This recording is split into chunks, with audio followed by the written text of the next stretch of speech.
Oh, Lord. What's going on, y'all? At this point, I think I'm just going to stop trying to schedule these lives and I'm just going to follow the Holy Spirit. Because at this point, every time I try to, things never go, as planned. But however, it's better late than never. So with that being said, what's going on, y'all? Welcome to the land of reckless logic. Please make sure you guys pop that like button, hit the subscribe button, and please smack the notification bell so do not miss any more posts from me.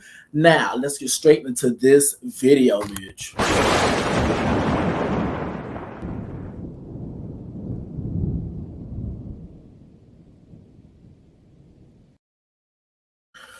Okay, y'all. So with that being said, first thing I'm gonna do, I'm gonna introduce myself. Of course, you guys know who I am, but however, I have a special guest. Now I have my handy dandy to co-host to the side of me, bitch.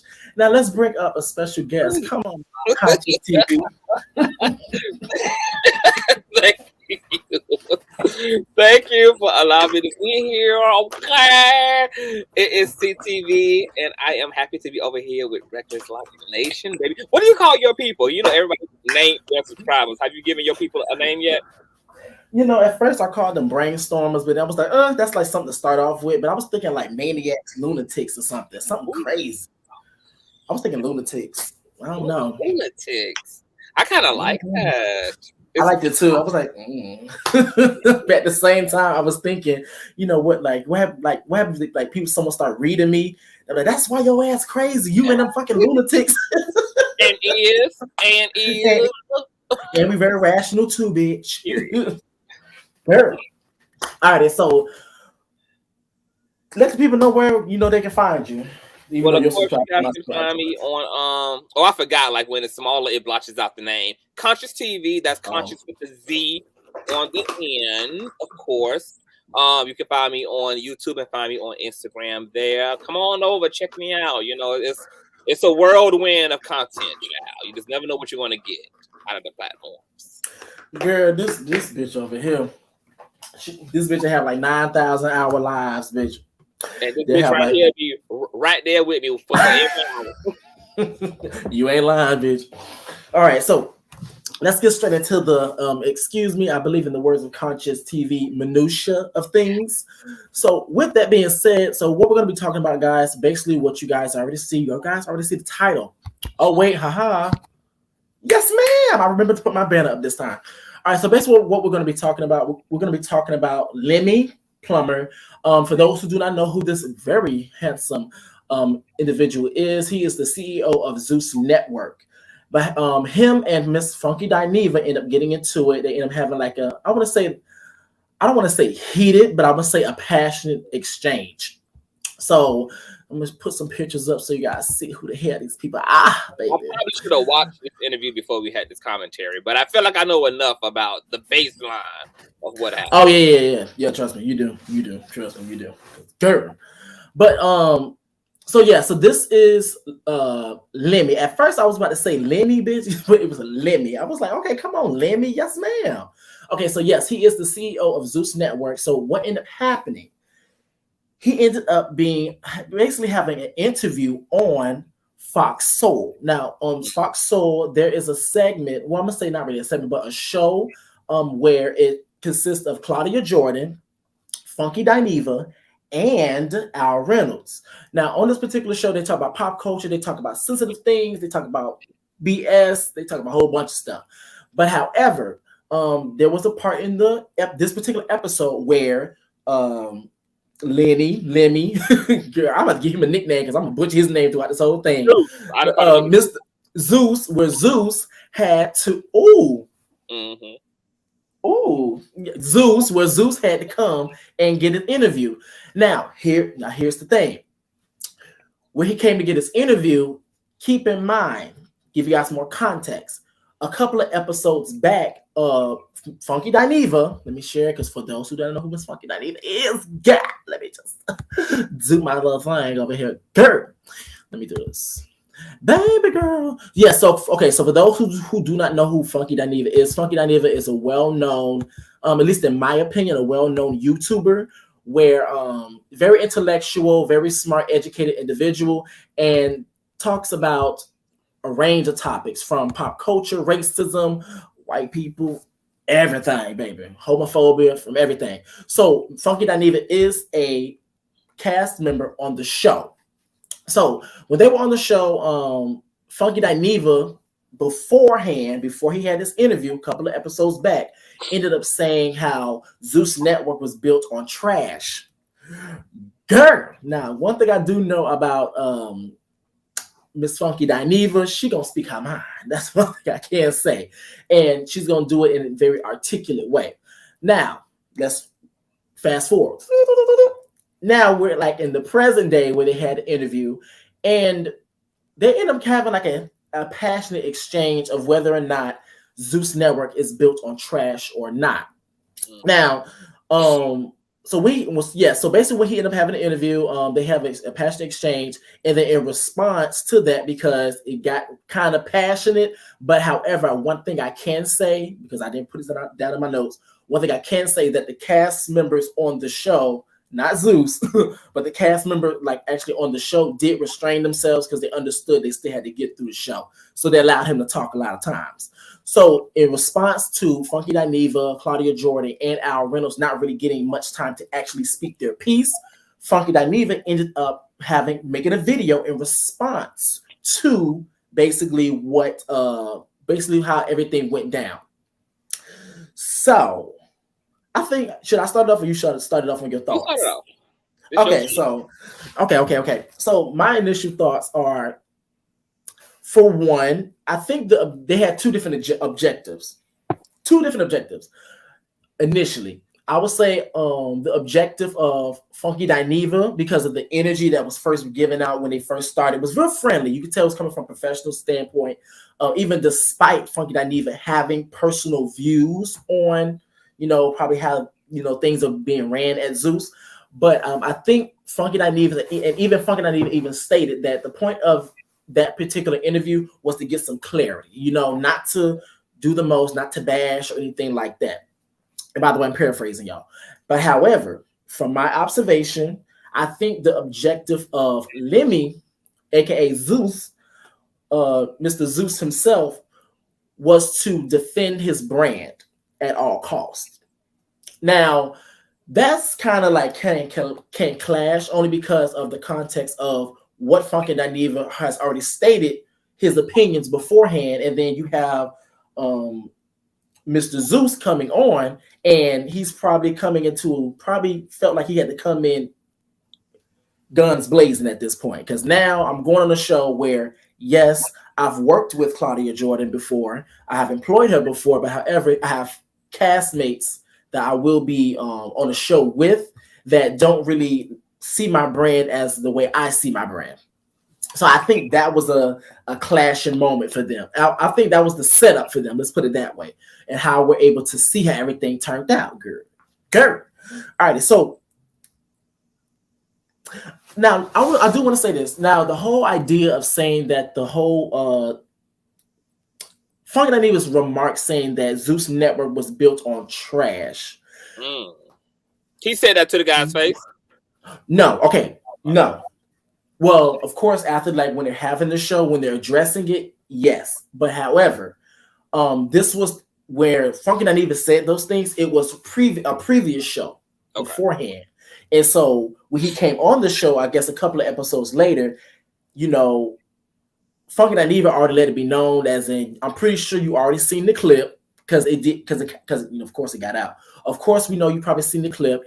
What is your rebuttal or your remarks to what I said? And I haven't seen anything, unfortunately. No, you're all good. You're all. Trust me. I'm gonna try to paint a pretty picture.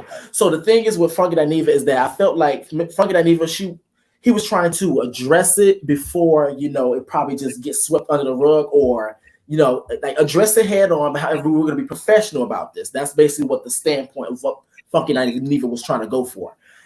Now, the whole thing of Funky Dineva saying that the whole Zeus Network is built on trash. What are your opinion? What's your opinion on that? As in, I agree. It's built on trash. I agree that Zeus Network is built on everything that's kind of wrong and negative about society.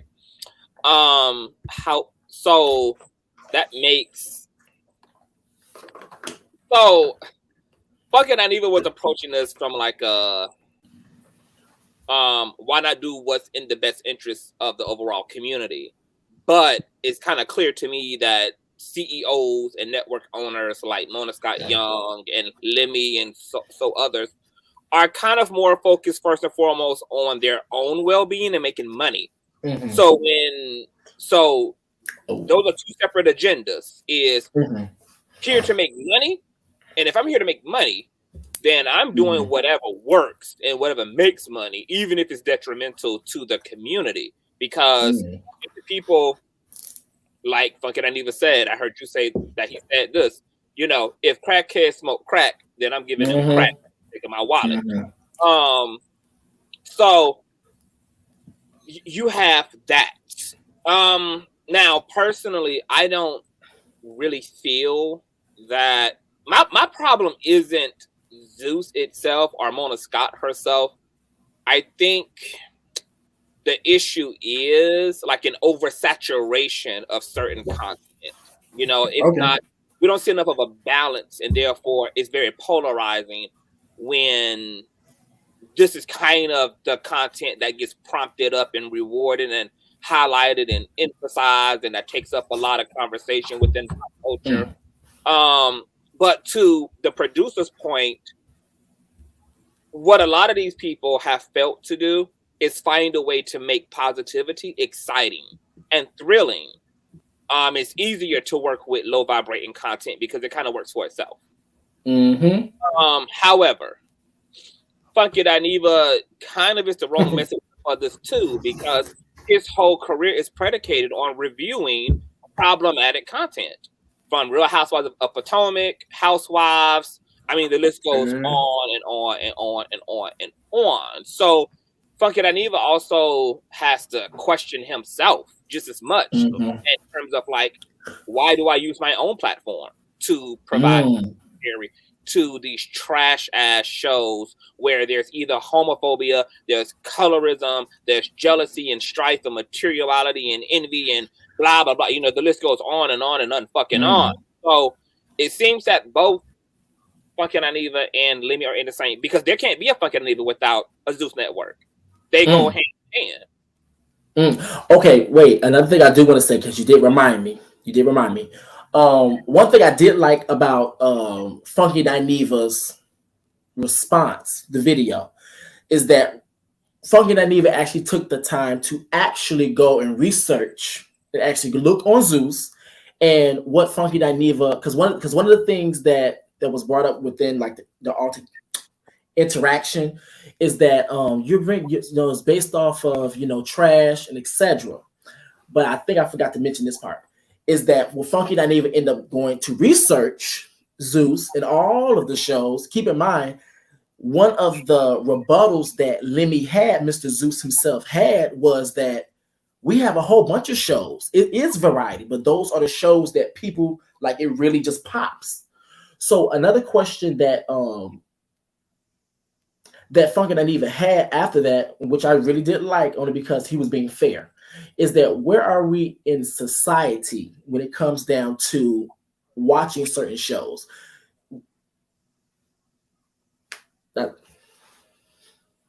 He needs to ask himself that. His whole career is predicated on being abused. His whole fucking career is built upon the existence of these fucking shows. What is he talking about? Like he's almost speaking as if he's outside of the realm of this issue. It's like, bitch, you are a birth child of this industry of reality TV industry. So what like what don't you like look in the mirror, figure it out, Funky, sit down, think about why you yourself are like asphyxiated on this. Like, I'm confused. Okay. I don't get what he don't get. Like it would, like, all the answers lie within his own motives. Ooh. Well, sure. Okay, so I will say that another thing as well is that, okay, so when it came down to Mr. Zeus himself, this up first. Plus you. There we go. All right. So one thing I will say about Mr. Zeus himself is that you could tell that he was in defense mode. You could tell he came for war at some point within the conversation. Reason being is because he did a lot of over talking. The interview was literally like the interview was like literally 18, 19, probably like 20 something minutes, roughly around there. And he overtalked the shit out of them, bitch. Like they didn't get a word in. 19 minutes to defend my entire brand. I'm doing all the talking too. Exactly. He was not playing games, and I was like, and even Funky Dineva said that, you know what, I can respect that, because it was like, you know, if I gotta come and defend my brand, and you know, the more talking I do, the less talking they get a chance to do, bitch, I'm gonna do it, bitch. And I was here for it. But however, it's okay. Another thing that he did do that Funky Dineva didn't appreciate is that he pulled the black card. As in, because one of the things that Mr. Zeus himself ended up saying is that, you know, Viacom gets the chance to do it. They do it. These people do it. But however, you guys want to really harp on me and all these different types of things. So what's your like? How do you feel about that? Like when people say that, when you start to, I guess, hold them accountable, or you bring something to their attention, and they be like, well, I'm doing it. However, I'm not the only one doing it. Mm-hmm. It's an escape route from the truth. Mm-hmm. These kind of people are not honest enough to simply state the truth, which they don't have to defend. If you're doing this because it makes you money, just state that. Mm-hmm. When they don't want to own it, they have to come up with some other alternative response, which ends up not making sense. Mm-hmm. So that can end up being deflecting, saying, well, this person is doing it, why not me? It's easier to just say, look, this is an open market. There's money on the fucking floor. And it was my way out of poverty, my way into generational wealth, or at least even a starting point for me to be able to open doors later on to do other types of content now that Zeus has become a thing. And I've got people's attention. Like, it's when they don't tell the truth that it ends up sounding sloppy. Like, just tell the fucking truth. Just be 100. Okay, because Funky also said that as well. As in, like, Funky would have preferred for Mr. Zeus himself to actually say out his mouth, as in saying, you know, we put out all the different type of content, but however, you know, this is the stuff that gets, you know, makes it, and however as well, you know, this is what people like, and you know, this it's a market for it. Like, but however, he never explicitly said those things. I felt like it was something that, like, I feel like it was something that was understood, but he never actually said it out loud. Now, another thing as well, during that interview, when I tell you Mr. Zeus came for war, bitch, when I tell you that bitch was the Lord. Okay, I gotta watch this interview. See, I wish I would have watched it. Oh, but okay, so don't worry, y'all. We will be going live again on his platform tomorrow about this. All right, so, but okay, hey, Sunflower. Okay, so let me tell you this. When I tell you he came for war, bitch, he even went this far to drag Claudia Jordan into it. He was like, well, hold up now. By the way, I'm paraphrasing. Hold up now, Claudia Jordan. We ended up giving Claudia Jordan a job as well. Claudia, did we force you to do anything that you didn't want to do? And she was like, no one forced me to do anything. And I was like, yes. I said, yes. Oh, she hosted a reunion, didn't she? Yes, I think it was Jocelyn Cabaret. I believe it was Jocelyn Cabaret. Mm-hmm. Could be wrong, but or it's Real Chance. I forgot which one. It's Real Chance. That was Real Chance. Mm-hmm. Real Chance. Okay, so yeah, she hosted it, and so that shit was so funny because Funky had actually addressed that in his video after. He was like, you know, I like the fact that, you know, when we start to try to hold you accountable, all of a sudden you want to try to bring Claudia Jordan and drag her up in it just so you can have someone on your side. And he was like, yes, ma'am, Claudia, you better secure the rest of them checks, your future checks. I was like, ooh, and bitch, that shit was a key, bitch.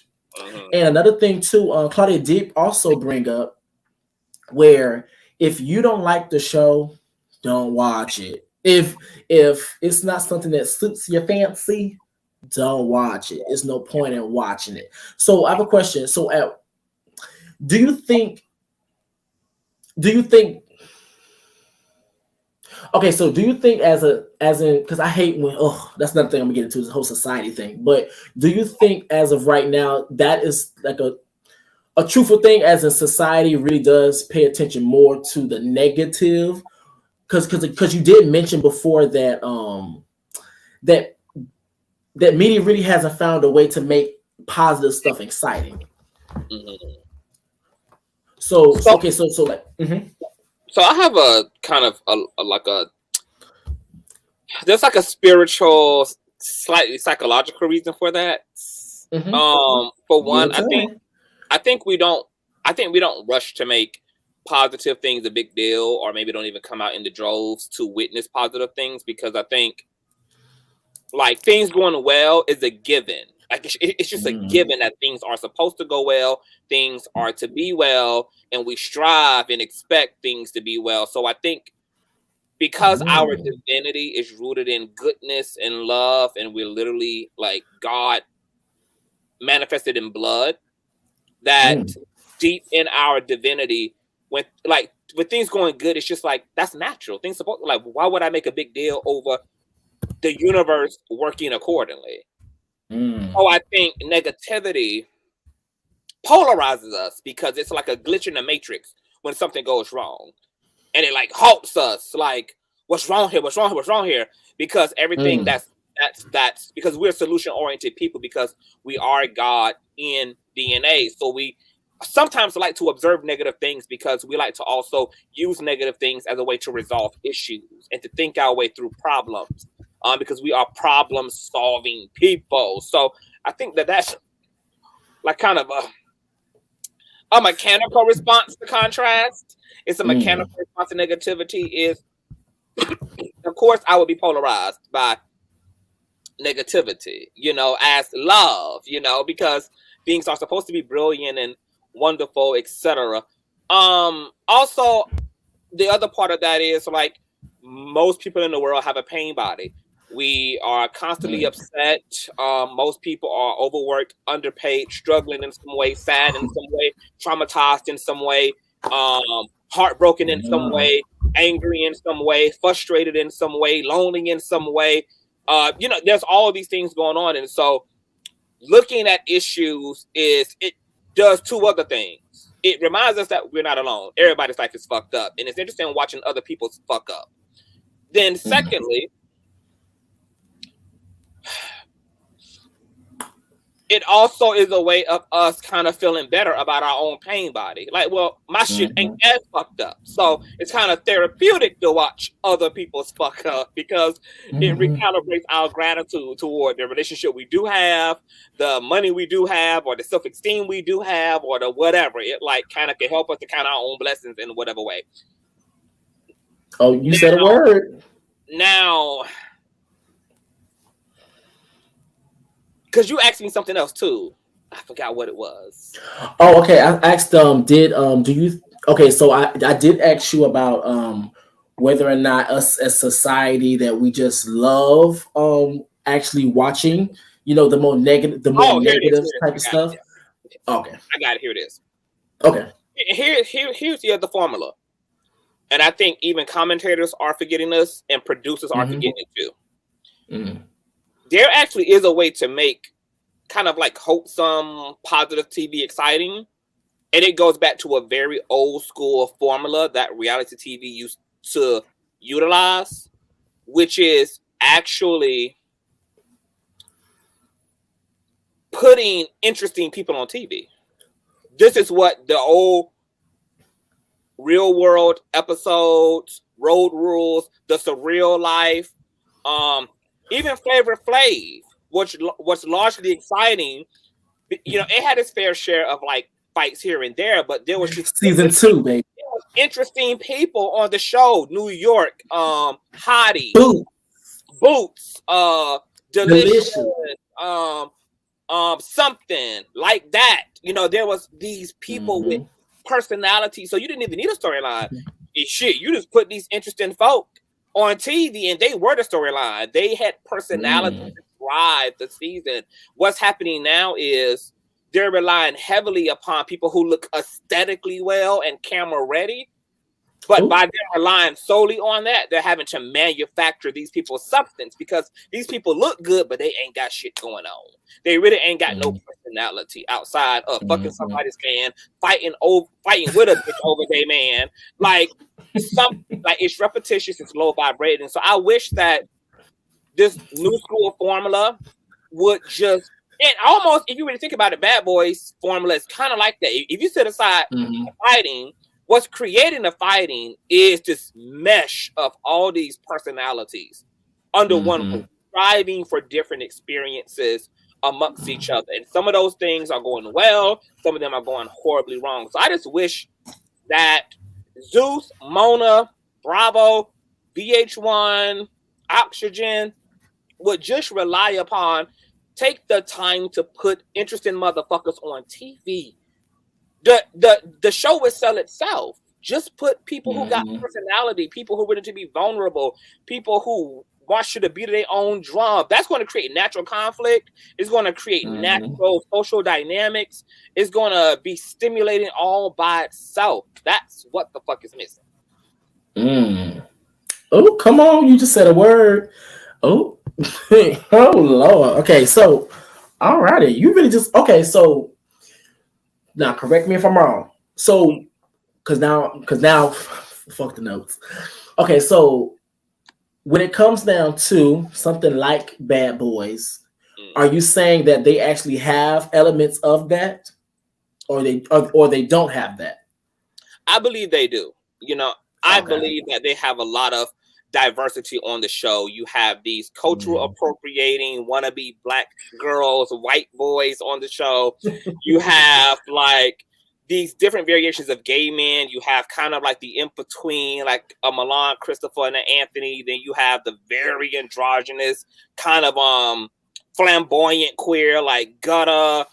And then you got like these alleged straight guys sprinkled in, the super you said alleged? Alleged. I gotta use allegedly, So, and so it works. It works for it works for an interesting watch. It makes it interesting to watch. How is all this coming together? How is it going to stay together? How are they like going to figure out their how they're going to relate to each other? They're going to struggle to each other. All that creates the content for the show. It's them figuring out how to work all of this uniqueness in the room. Okay, so that was another thing as well, because I was like, I think that's the difference between. Now, keep in mind, I haven't watched Jocelyn Cabaret. I need to, but I haven't watched it. But I think that's the difference between why we're able to have deep conversations or conversations when it comes down to Bad Boys LA compared to Jocelyn's Cabaret. I think with Jocelyn's Cabaret, we have conversations of the physical events that happen or things that led up to it. But I think with Bad Boys is that we're able to actually have deeper conversations about real life experiences that people have actually experienced, from gay or straight. Put it that way. As in, like the last show, I forgot which show it was that we did, and the woman was saying that her niece, her cousins, nephews, and stuff, they would want to know because like X, Y, and Z. So I think it really does spark up interesting conversations within it all. Now, let me just do a little pushback on Miss Funky Dineva. All right, so here's the thing. The only thing, I'm gonna say this. With Funky Dineva, I have a love-hate. Even the hate word is very strong, but I have for lack of better words, I have a love-hate relationship with. It's a complicated relationship. It's complicated. Yes. Come on, vocabulary. Yes, ma'am.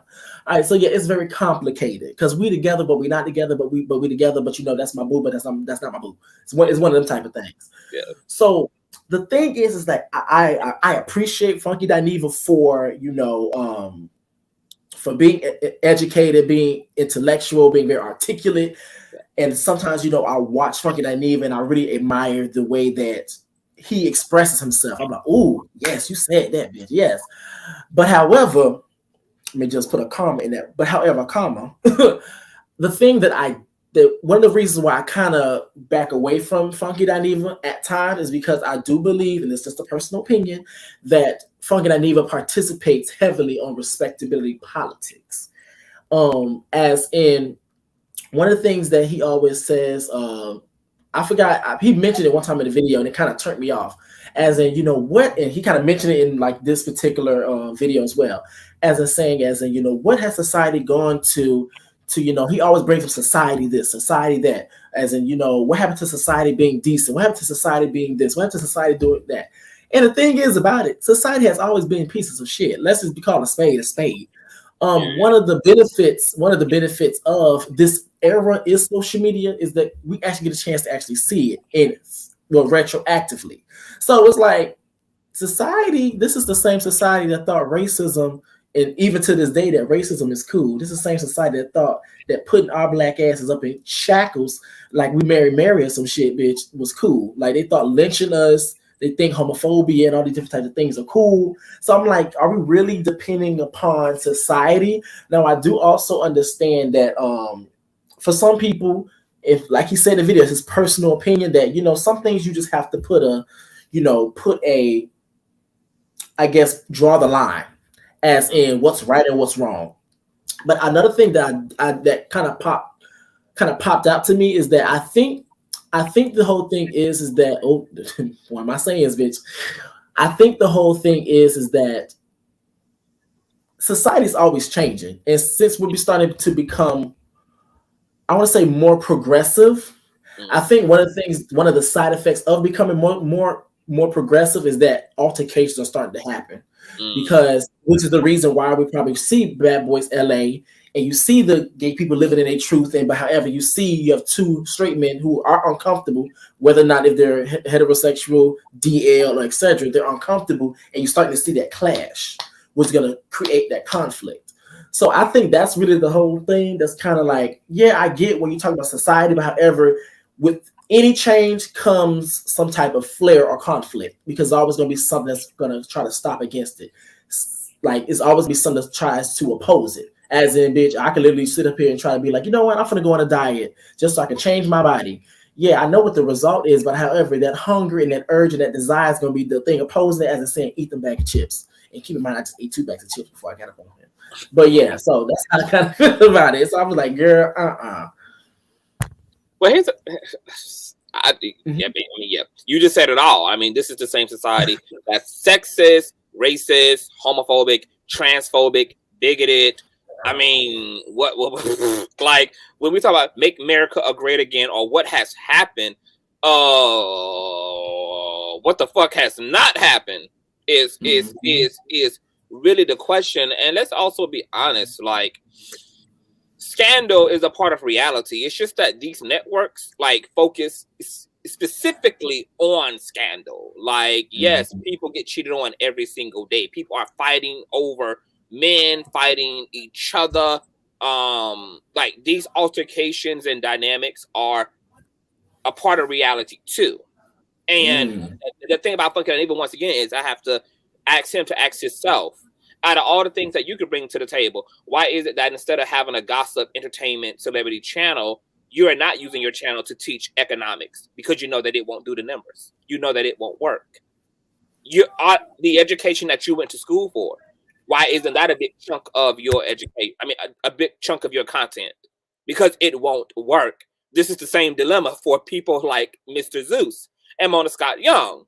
The educational, informative fool-la-la, well, it does not work in that way. So I once again, I don't have an issue with trash TV existing. I'm grown enough to watch that shit without being influenced.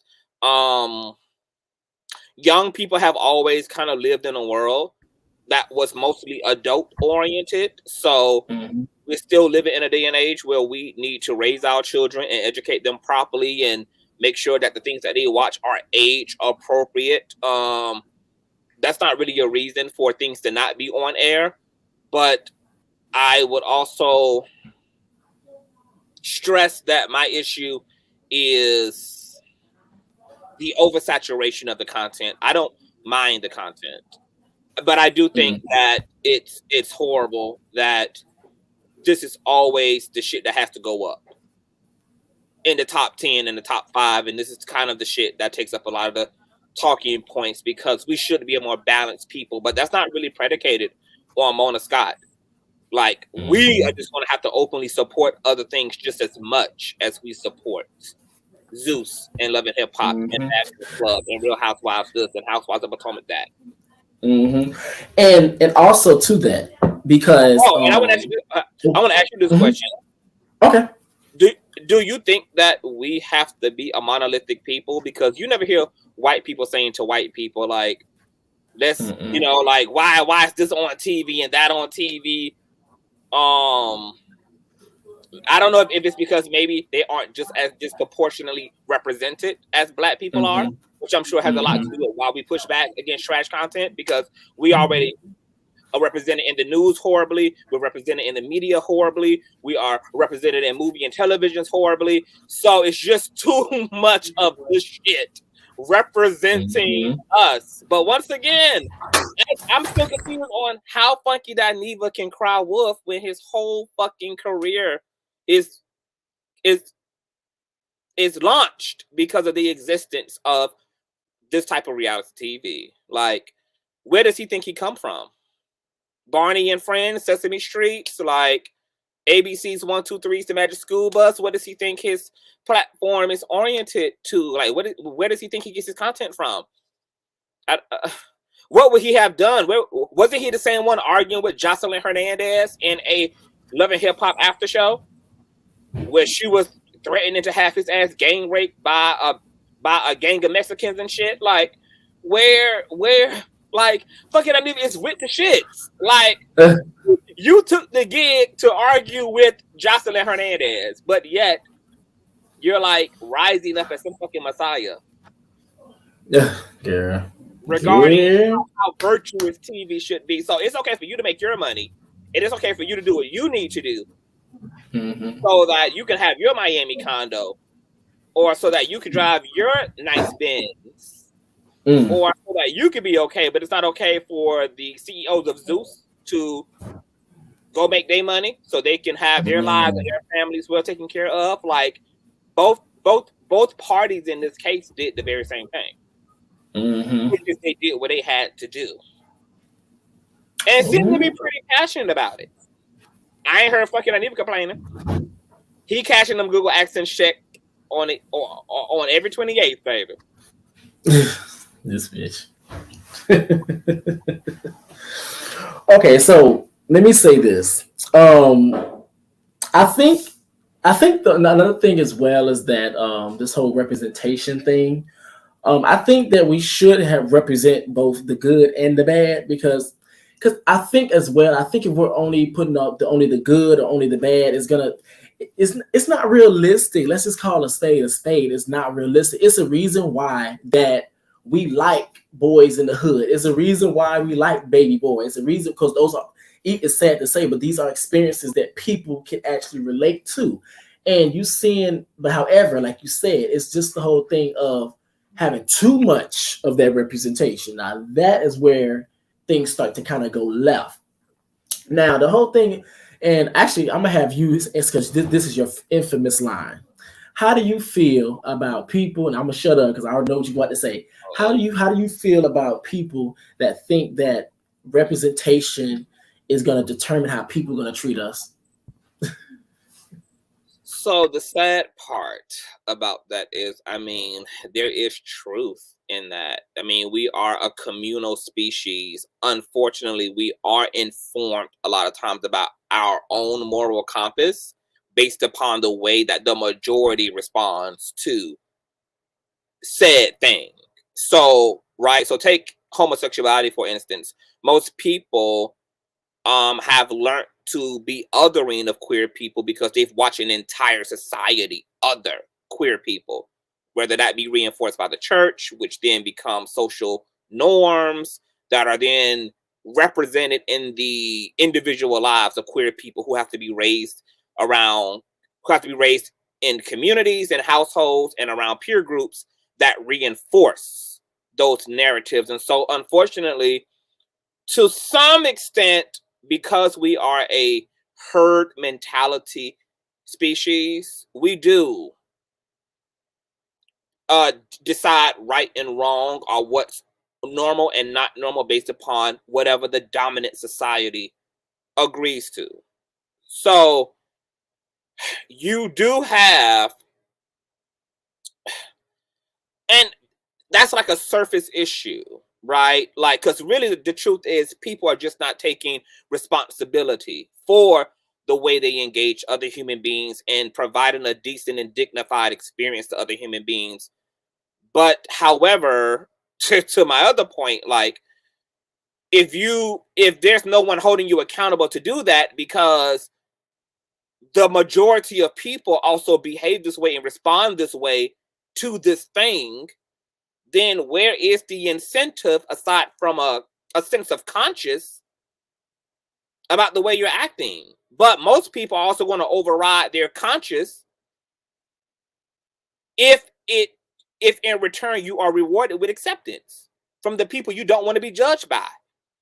So it's a powerful entrapment into the fucking matrix. So there is something to be said about the images we push, the stimuli we push, the philosophies we push, and what we represent to humanity as humanity, because unfortunately, very feeble, weak-minded ass people are extrapolating their sense of decency or their social conduct from these things represented in our culture. But a more mature, enlightened mind is not fazed by any of that. They know that the decent thing to do is to treat all people well, even if you treat yourself poorly. People like mature people know to still be decent, toward other people, despite what narratives are out there, etc. So then the question really becomes, is our society mature or not? Oh. And I guess my question back to you is, do you feel like these shows are making people want to live these lives? Like, do you really think that this is trickling down to the lifestyles that people want to be a part of and indulge in? Or do you think this is just TV? I think both, honestly. Only because if you actually look at the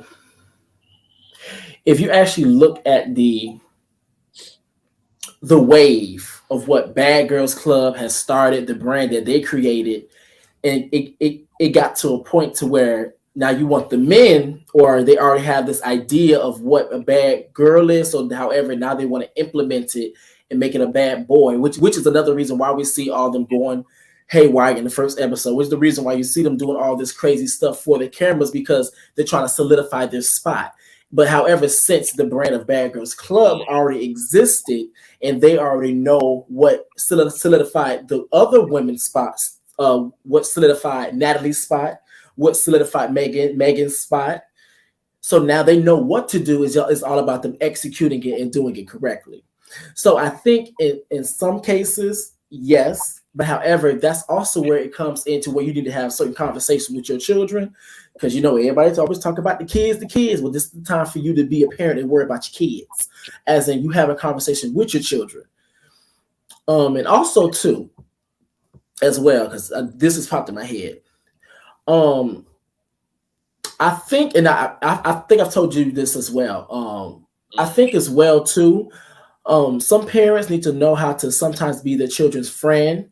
Now, I'm going to say this with a disclaimer, not as in having your child disrespect you.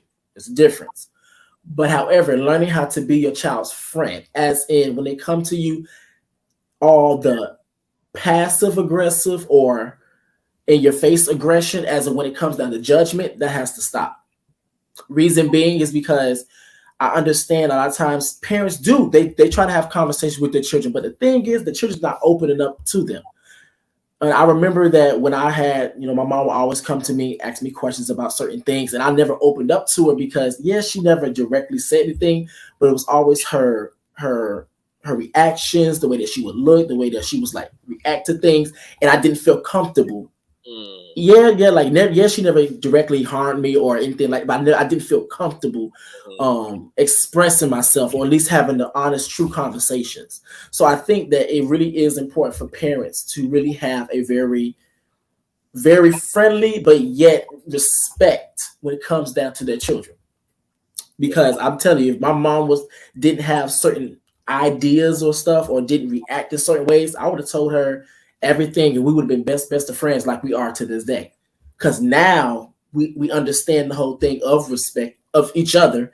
Because I think a lot of things too, a lot of parents may have the understanding of respect as in when the child must respect the parent, but however, I don't think they understand the respect of when the parent must respect the child as well. Yeah. So I think that you just hit it on the nail. If you sit down on in any kind of in any psychological circle, typically when it comes even to marriage, there's a big emphasis on having a friendship as a strong basis for your marriage or for your romantic relationship.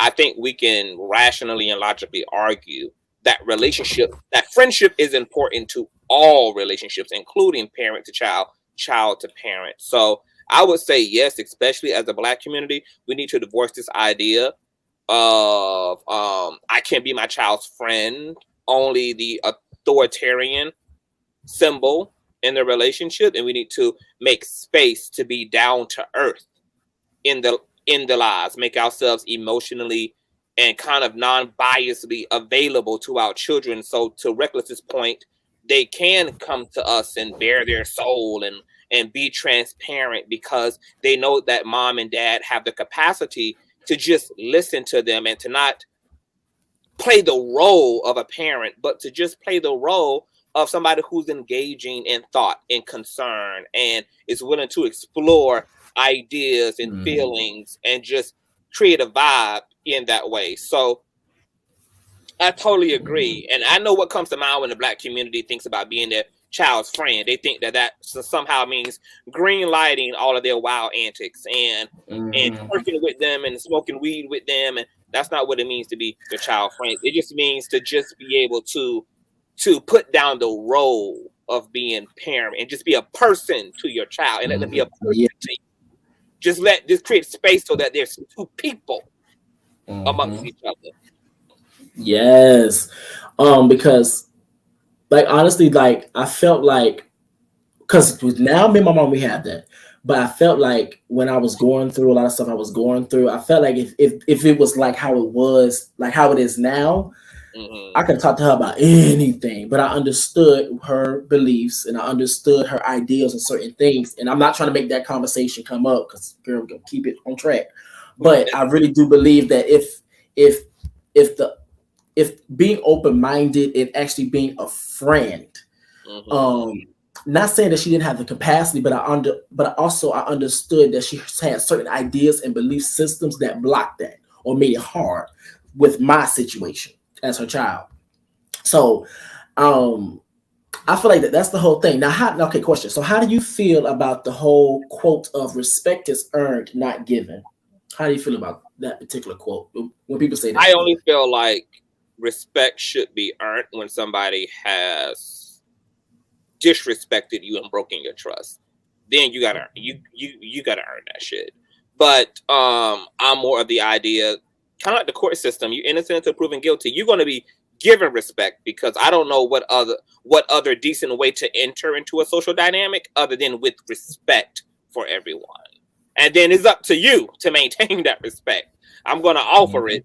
You maintain it. So yeah, I don't believe because a lot of that in reverse, respect is earned, is rooted in respectability politics, which are very dangerous, because it implies that you should show up in the way that I think you should before you warrant my respect. And I think that's really tacky and inhumane and very low vibrating, and there's a lot of our especially older generation who believe that if you wearing your pants sagging, that you deserve to be racially profiled and you deserve to, whatever, because if it looks like a duck, quack like a duck, then it should be treated like a damn duck. That's very ignorant. There's a lot of respectability politics wrapped up in, well, if you dress respectfully as a woman, you'll be given respect, which completely throws women who dress more provocatively, allegedly, accordingly, it throws them to the fucking wolves, because it says that, well, it's okay for someone to abuse me because I carry myself in this way. Respect for other people should always be a reflection of our moral compass, not the other person. Respect should be a reflection of my upbringing and my decency and my character and the way that I was fucking raised. It's not predicated upon how you show up is going to warrant how I show up. How I'm going to show up, regardless of how the fuck you show up. So, what are your thoughts? You hit it, like you really just spoke everything I was about to say, because I don't even think that I even had this conversation with you or anybody. I think I was just at my job and I was just thinking about I know what happened. I was on Bigo. And it happened with that situation I told you about when the boy he was on a panel, and he was open and honest about his sexual orientation, that he was interested in trans women, something that people always tell people to be transparent, put it out there. And then when he put it out there, they attacked. Remember, I was really messed up about that because they really attacked him hard.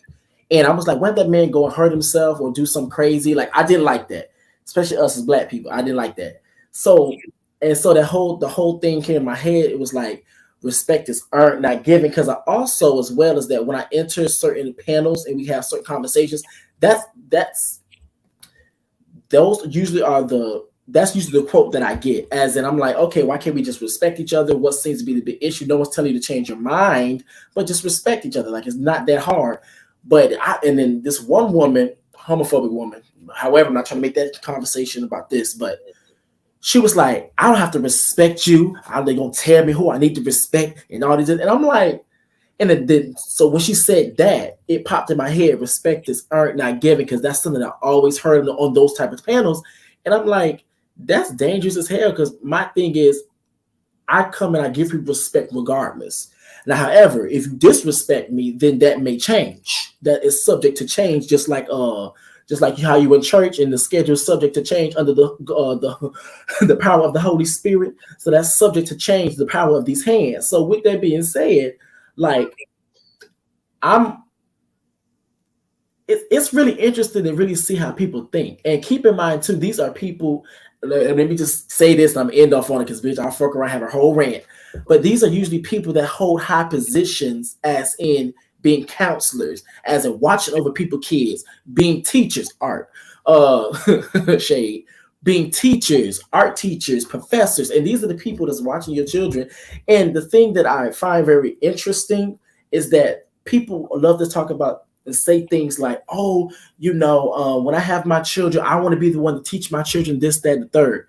But the thing is, y'all not teaching these children anything. Like, that's the thing. Y'all not teaching your children nothing. Yes, you're there for your child physically, but however, are you there for your child emotionally? Are you there for them spiritually? Because keep in mind, you can be it, because be quite honest, anybody can be there physically. But however, let's be very clear. If that was the case, a whole bunch of nannies wouldn't have issues when it comes down to the biological parents and the bonding and the children. Nannies wouldn't have that big of an issue. Let's be very clear. But however, a lot of people, they really do suck when it comes to their children and bonding with their children and feeding their children spiritually, emotionally, and mentally as well. So I don't know. That whole respect is earned, not given. That is BS to me, and I really hate when they kind of say those things on the panel, because I'm like, the hypocrisy. How can you dare say that? But yet we're the ones crying wolf when it's done to us. So, but I'm gonna end that there because, girl, I don't want to make that conversation. Get back on track. I agree with that. I agree. All right, so basically, in Funky Dineva's all in all, his whole response video, one of the main things that he did say is that I really did like that he, like I said earlier, he did watch and actually go to Zeus and actually seeing that they actually did have a whole bunch of shows and specials. But however, we already know which ones are the ones that actually made it, that people actually watch. So he did clarify, he did retract some statements that he made. But he also said that a line needs to be drawn when it comes down to what is right and what is wrong. So do you have any finishing remarks? All I can say is there are always going to be two types of creators. Ones who are in it for the bag and in it for themselves, and those who are in it for the community. And you can pretty much tell the ones who are in it for the community because they're the ones sticking to the wholesome content regardless of the numbers it do or the little bit of revenue it brings in. These are like the humbled artists on the sidewalk who are just playing music because it's in their heart.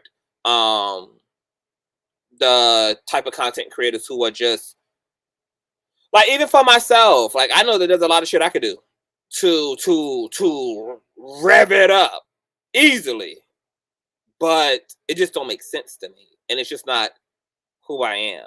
And I got to stick to really what I love and be true to myself. And you know what? If that somehow lessens my opportunity scope or keeps me at a certain level, that's fine, because I'm not even in it for me. I'd rather my work be my legacy. It'll live on. I fully believe that those who are doing positive work in the world, that you may not see the impact of that work in your lifetime, but people will be revering your work a decade from now. They'll be revering your work 50 years from now, that these things we might not even see the full fruit of, but it doesn't mean that you're not making impact and that you're not changing the world, because a lot of us honestly are ahead of our fucking time.